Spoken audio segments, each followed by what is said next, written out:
Hello everyone. So in this video, we're going to be learning about molality, which, believe it or not, is a different thing than molarity. So we need to be able to learn both to find molarity and to find molality. And just as a review, we learned that molarity is a measure of concentration, and it is the moles of solute per liter of solution. So molality is a very similar unit. It measures concentration, and it also involves moles, but it is going to be moles of solute, which is the same as molarity, per kilogram of solvent. So that's where it differs. Molarity was liters of solution.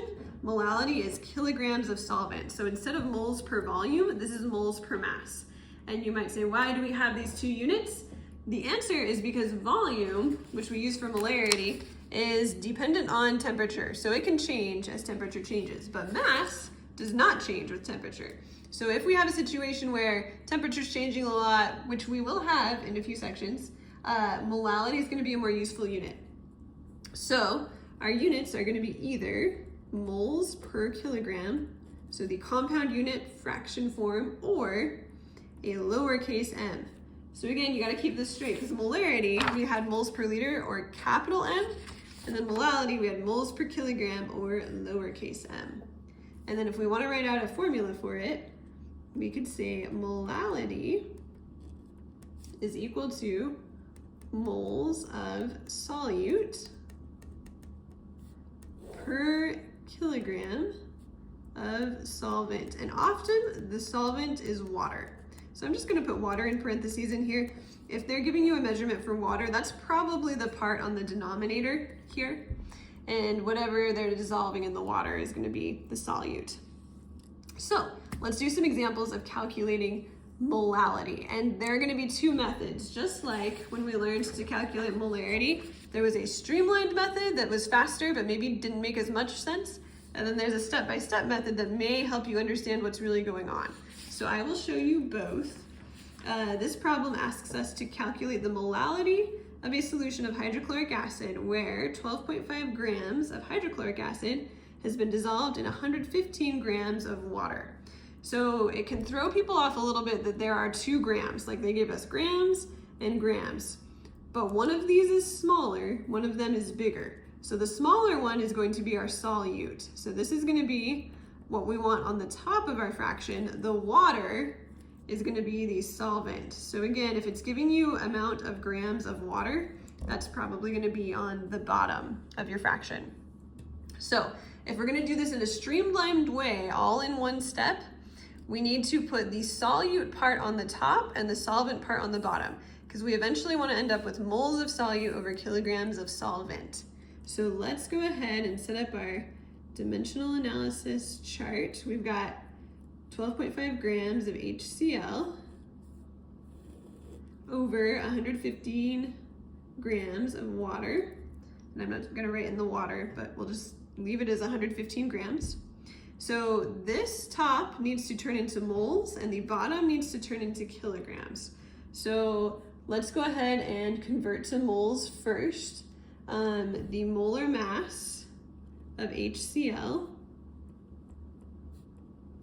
is pretty simple. Hydrogen is about 1, and then chlorine is about 35.45. So that's going to be about 36.45 grams per 1 mole. So we're going to have 36.45 grams down here. That's grams of HCl per 1 mole of HCl. So our grams of HCl cross out. Now, if I were to solve the problem, I would be in moles per gram. But that's not quite right, because again, molality is moles per kilogram. So I need to remember that there are 1,000 grams per 1 kilogram.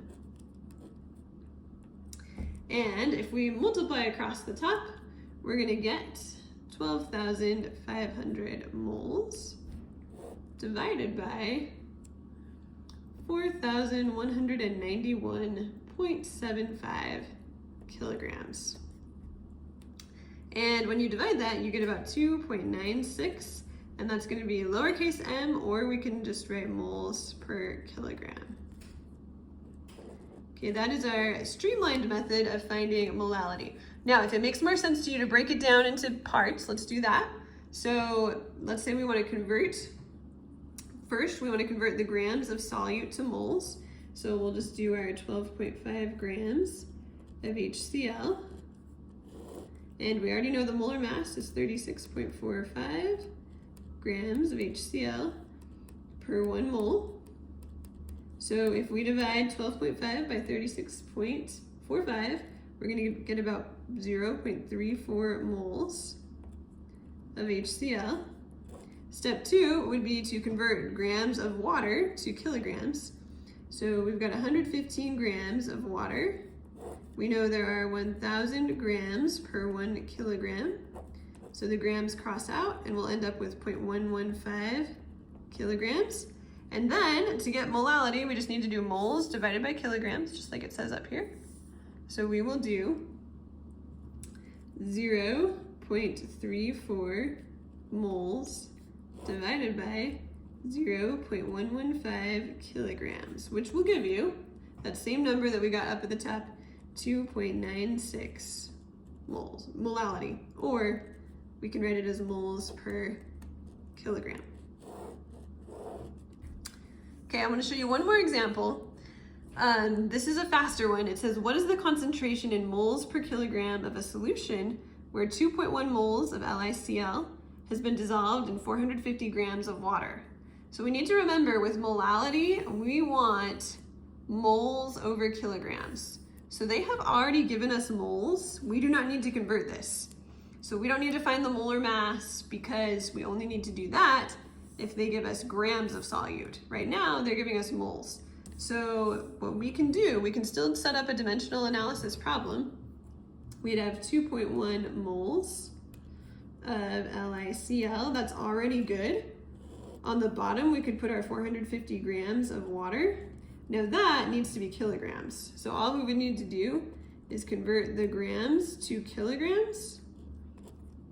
So we would end up with basically 2,100 moles divided by 450 kilograms, which will give us 4.67 molality.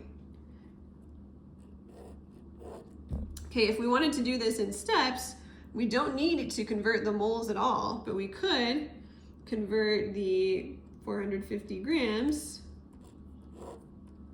to kilograms.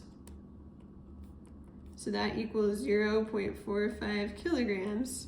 And then we could do 2.1 divided moles divided by 0.45 kilograms. And we would still get that 4.67 molality. So again, pick your method, whether you like the step-by-step method or the streamlined method. Either one will work. Just for either of them, make sure you check and see whether or not you actually need to convert your units, because if you don't, your problem is going to be shorter.